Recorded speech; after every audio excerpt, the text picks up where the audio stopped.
तर आपण पाहतोय शिवसेना पक्ष आणि चिन्हावरच्या सुनावणीला सुरुवात झालेली आहे। सुप्रीम कोर्टामध्ये आता सुनावणीला सुरुवात झालेली आहे।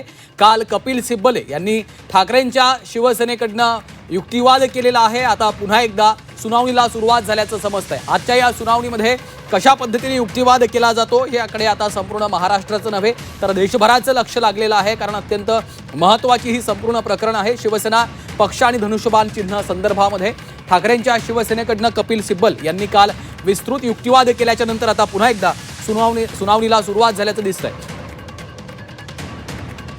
तर थोड्याच वेळामध्ये या संदर्भातले सर्व अपडेट्स तुम्ही आता झी 24 तासवर पाहू शकणार आहात। या संपूर्ण प्रकरणाच्या सुनावणीचे मिनिटांचे सर्व अपडेट्स, कशा पद्धतीने कोर्टामध्ये युक्तिवाद केला जातोय, वकील नेमकी कुठली बाजू मांडतात या संदर्भातले सर्व अपडेट्स तुम्हाला पाहता येणार आहेत। कृष्णात पाटील आमचे प्रतिनिधी देखील आपल्यासोबत जोडले गेलेले आहेत। कृष्णात, अखेर सुनावणीला सुरुवात झालेली आहे आणि आजच्या या महासुनावणीकडे सर्वांचं लक्ष लागलेलं आहे। अनेक अर्थांनी खरं तर ही संपूर्ण सुनावणी महत्त्वाची असणार आहे।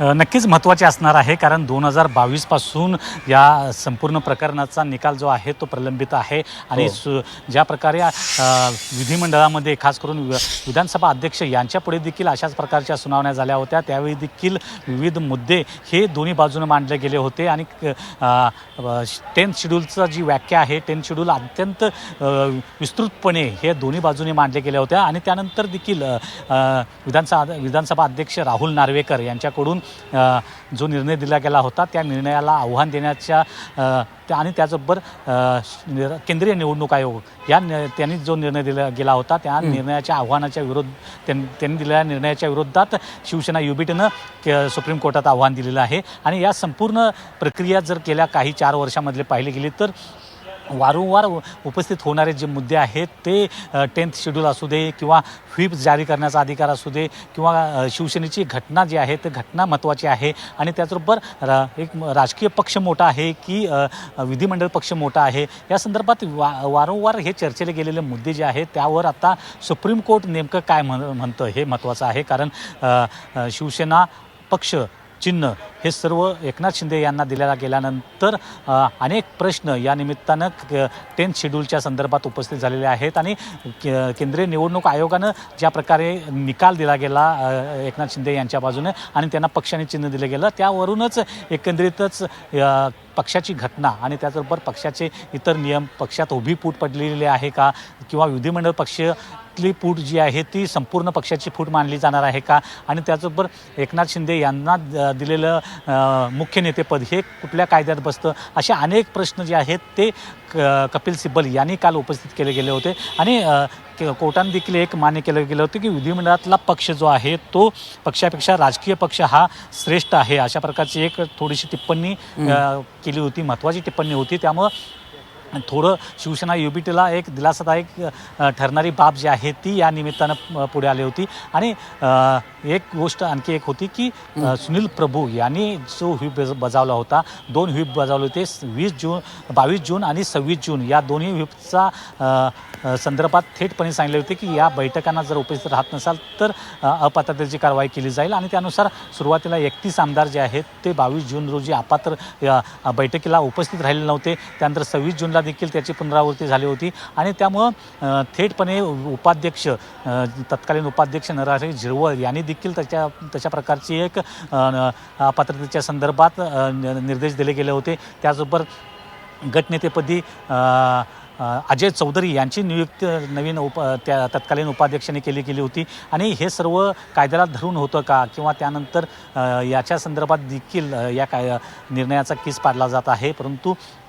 या संपूर्ण गेल्या 4 वर्षात वारंवार जे मुद्दे मांडले गेलेले आहेत आणि आत्ता अंतिम सुनावणी पाहायला मिळते, अंतिम निर्णयाकडे सुप्रीम कोर्ट जात असलेलं पाहायला मिळत असलं तरी या विषयीचा जो निर्णय आहे तो तात्काळ होऊ शकणार आहे का की येत्या काही दिवसात होऊ शकणार आहे का ते देखील पाहणं गरजेचं आहे। आणि सध्याचे जे सुप्रीम कोर्टाचे मुख्य न्यायाधीश आहेत ते साधारणतः फेब्रुवारीपर्यंत आहेत. अजून 6 महिन्याचा कालावधी त्यांना आहे. त्यामुळे नक्कीच या संदर्भातला मोठा कालावधी त्यांच्याकडे आहे. त्यामुळे तात्काळ ते निर्णय देणार आहेत का या संदर्भात देखील एक महत्त्वाची गोष्ट आहे. कारण गेल्या 4 वर्षापासून रखडलेला या निर्णयाकडे सर्वांचंच लक्ष लागलेलं आहे. केवळ शिवसेना या एका पक्षापुरता हा निर्णय बंधनकारक राहणार नाही. कारण 10th शेड्यूल जे आहे ते इतर पक्षांना देखील लागू होणार आहे. कारण एक जर दुसरीकडं तृणमूल काँग्रेसमधले काही खासदार जे आहेत ते थेटपणे दुसऱ्या पक्षामध्ये विलीन झाले होते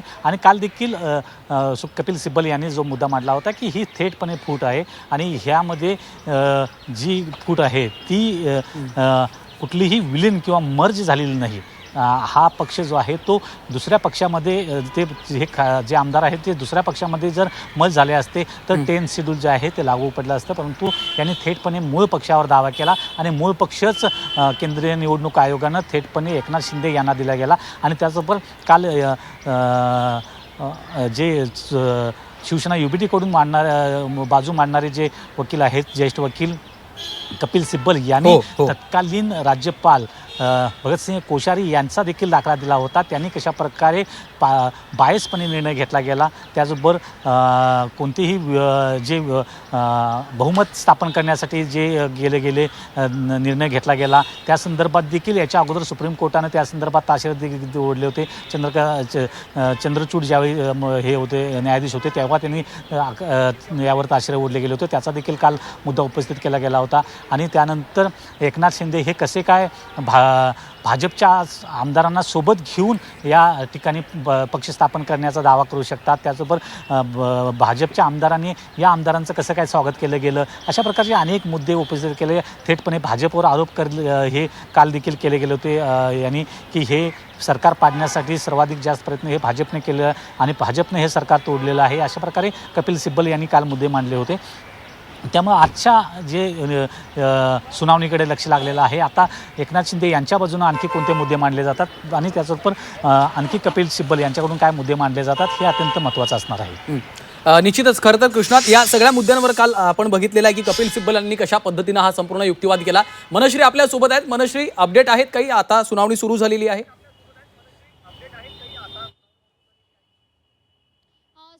सुरू झालेली आहे आणि सगळ्यात महत्त्वाची जी अपडेट येते आहे की एकनाथ शिंदे गटाला अधिकृत शिवसेना म्हणून मान्यता देणाऱ्या निवडणूक आयोगाच्या निर्णयाला आव्हान देणारी आणखी एक याचिका ही सुनावणीसाठी आता सूचीबद्ध करण्यात आलेली आहे. म्हणजे जो निर्णय महाराष्ट्रामध्ये दिला गेला निवडणूक आयोगाकडून की एकनाथ शिंदे यांचा जो पक्ष आहे त्याला अधिकृत शिवसेना म्हणून मान्यता दिली गेली, त्याच्या निर्णयाला आव्हान देणारी आणखी एक याचिका ही आता सूचीबद्ध करण्यात आलेली आहे. आणि अपात्रतेच्या मुद्द्यावर उद्धव ठाकरे गटाच्या वतीनं, उद्धव ठाकरेंच्या पक्षाच्या वतीनं आता सिब्बल यांनी युक्तिवाद करायला सुरुवात केलेली आहे.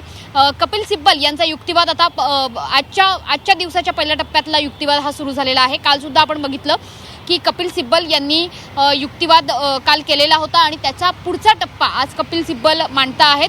कपिल सिब्बल यांनी युक्तिवादाला सुरुवात केलेली आहे आणि सरन्यायाधीश सूर्यकांत यांच्या नेतृत्वासमोर सध्या खंडपीठासमोर ही सुनावणी सुरू आहे. सिब्बल असं म्हणतायत की 1999चं संविधान हे मूळ संविधान नव्हतं. म्हणजे पक्षाचं जे 1999चं संविधान होतं हे मूळ संविधान नव्हतं, त्यात सुद्धा दुरुस्ती झाली होती आणि ही दुरुस्ती झाली ऑक्टोबर 2022मध्ये निवडणूक आयोगासमोर जी कार्यवाही झाली या घटना दुरुस्तीची, संविधान दुरुस्तीची, तेव्हा पक्षाच्या संघटनात्मक शाखेत त्यांना मिळणाऱ्या पाठिंब्याबद्दल प्रतिज्ञापत्र ही त्यावेळेस दाखल करण्यात आली होती. आवर्जून कपिल सिब्बल ही एकंदर घटनाक्रम सांगतायत. 1999ला घटना होती, संविधान होतं, ते काही मूळ नव्हतं. त्याच्यानंतर 2022मध्ये त्यामध्ये दुरुस्ती करण्यात आलेली होती आणि त्यांना मिळणाऱ्या पाठिंब्याबद्दल प्रतिज्ञापत्र त्यावेळच्या शिवसेनेतनं गोळा करण्यात आली. राष्ट्रीय कार्यकारिणीत उद्धव ठाकरे यांना 160 मतं होती. तर साहजिकच 2018चे संविधान रद्द करणं सोयीचं होतं.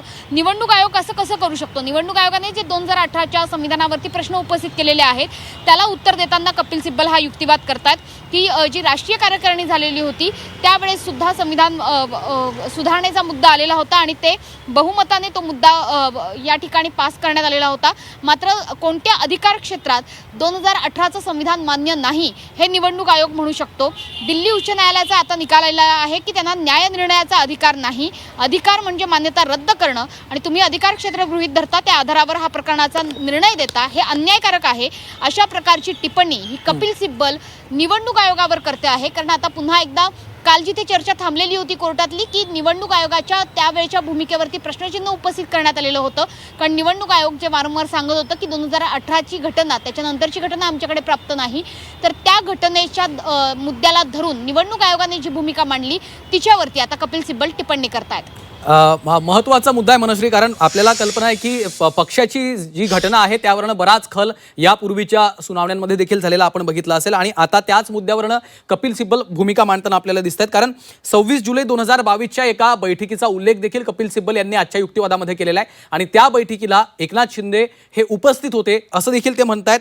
त्या बैठकीचं खरं तर अध्यक्षस्थानीच ते होते असाही दाखला कपिल सिब्बल यांनी दिलेला आहे. त्यामुळं एकूणच शिवसेना पक्षाची जी घटना आहे त्या मुद्द्यावरनं आता हा संपूर्ण जो निर्णय आहे किंवा निकाल आहे हा देखील त्यातला एक महत्त्वाचा फॅक्टर ठरू शकतो.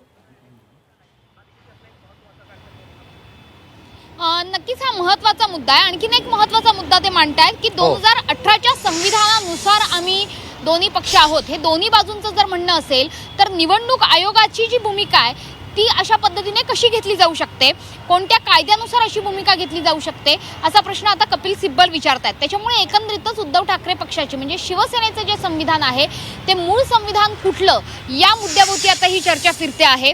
स्पष्टपणाने 1999चं संविधान हे अंतिम नव्हतं, त्यामध्ये घटना दुरुस्ती झाली आणि त्यावेळेस उद्धव ठाकरे यांनी जी राष्ट्रीय कार्यकारिणी बोलवलेली होती त्यामध्ये सुद्धा 160 मतं होती. इतकंच नाही तर त्यावेळी त्या ठिकाणी एकनाथ शिंदे यांचा देखील सहभाग होता असं सांगितलं जातंय. त्याच्यामुळे निवडणूक आयोगाच्या भूमिकेवर आता प्रश्नचिन्ह उपस्थित केलं जातंय. निवडणूक आयोगाने जो निकाल दिलेला आहे त्यावरती सर्वोच्च न्यायालय काय टिप्पणी करतंय का हे बघणं महत्त्वाचं आहे, कारण अशा पद्धतीच्या जर केसेस महाराष्ट्रात किंवा अन्य कुठेही झाल्या तर निवडणूक आयोगाचा रोल अतिशय महत्त्वाचा ठरतो. निवडणूक आयोग शिवसेनेच्या केस संदर्भात जी त्यांनी भूमिका घेतलेली आहे, विशेषतः घटनेच्या संदर्भात जी भूमिका घेतलेली आहे तीच भूमिका योग्य आहे का यावरती आता प्रश्नचिन्ह निर्माण झालाय आणि कदाचित सर्वोच्च न्यायालय थोड्याच वेळात या सुनावणी दरम्यान यावर आपली टिप्पणीही करेल.